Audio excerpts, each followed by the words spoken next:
Turd Tips by Turd Nugent. What's up, Turdlings?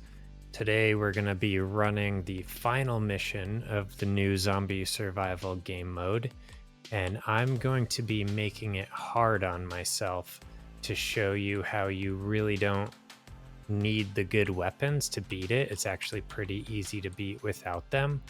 So I'm just going to be upgrading the auto rifle. That's going to help you out a lot in the early game. And I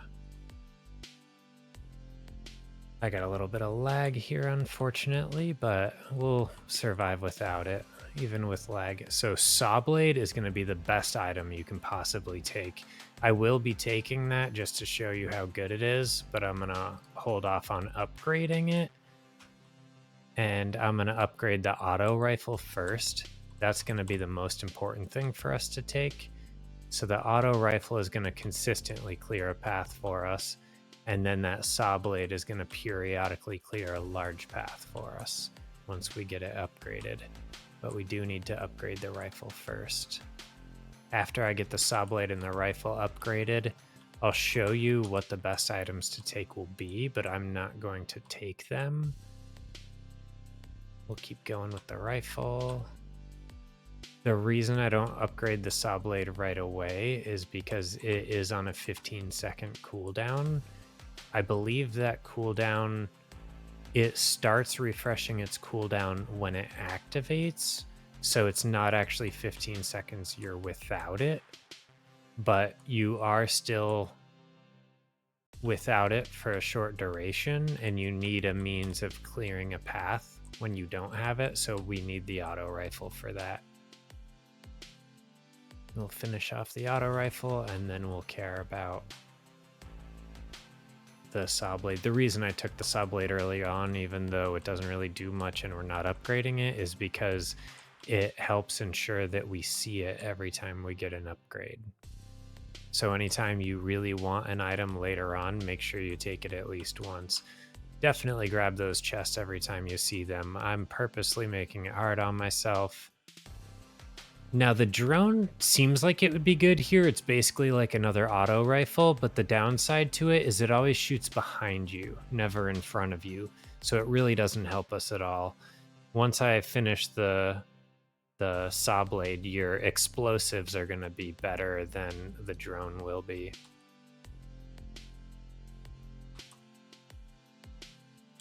So we'll just keep circling the horde. You can just dash through them. Look at that. You can cut a little path through them. As long as you don't stand next to them or like walk through them, they generally won't hit you. You can get right up close to them and you're not going to get hit. We'll keep going with the saw blade. Those bosses you don't even have to worry about. As long as you stay moving, they'll never hit you. So it doesn't even matter if you kill them or not. You just got to stay moving. We're starting to get our saw blades up, and they'll start cutting a path for us here.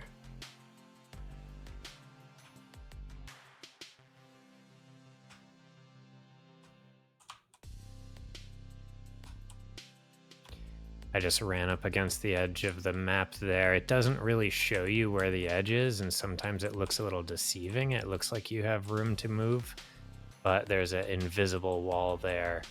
And so I tend to try and stay away from the walls as much as possible. You kind of want to keep the horde in the middle of the map best you can so that they don't force you up against the wall, and you can kind of cut paths through them as you move to help keep them away from the outer wall.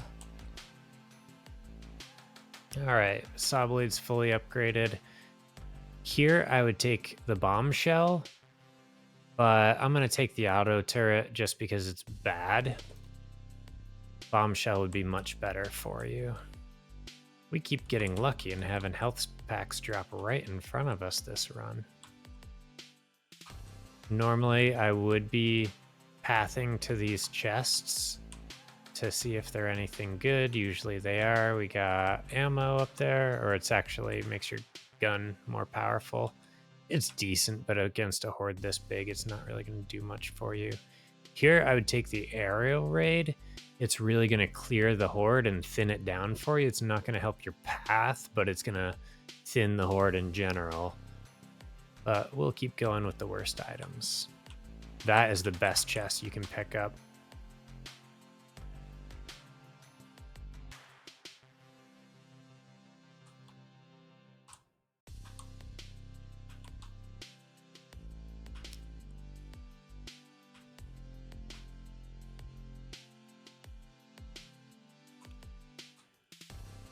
We're getting slashed a little bit. I guess we can be a little bit more careful. These mines are going to be the next worst item you can get. Turret is worst. Mines are second worst. Reason being is you leave them behind you. They don't stick with you. They don't fire around you. They're on a slow cooldown, and they just get left behind. So they do a little bit of horde thinning behind you, but they don't actually help you in clearing a path. As you can see, those saw blades do tremendous work. It is a short duration, and then you have to wait for them to cool down, but when they pop up, they do so much. I'm kind of purposely taking bad paths here right up tight to them, so you can see like how easy it is to get through them.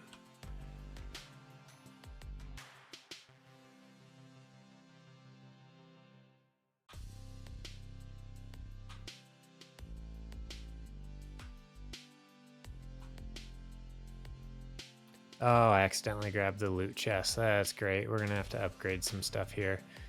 Drone's probably the worst one. Cluster bomb, probably the best one. Maybe grenade. Probably cluster bomb's the best one, but we'll take the drone. Yeah, we're gonna have to keep upgrading stuff. I accidentally grabbed that chest. I didn't want to.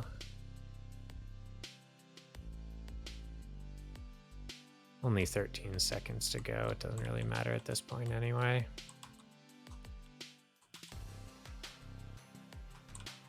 Yeah, as you can see, that drone is just shooting stuff behind me, so it's really not helping. 3, 2, 1. Oh, I wanted to dash in the middle of the horde at the last second. Oh, well. Yeah, and that's how you beat it.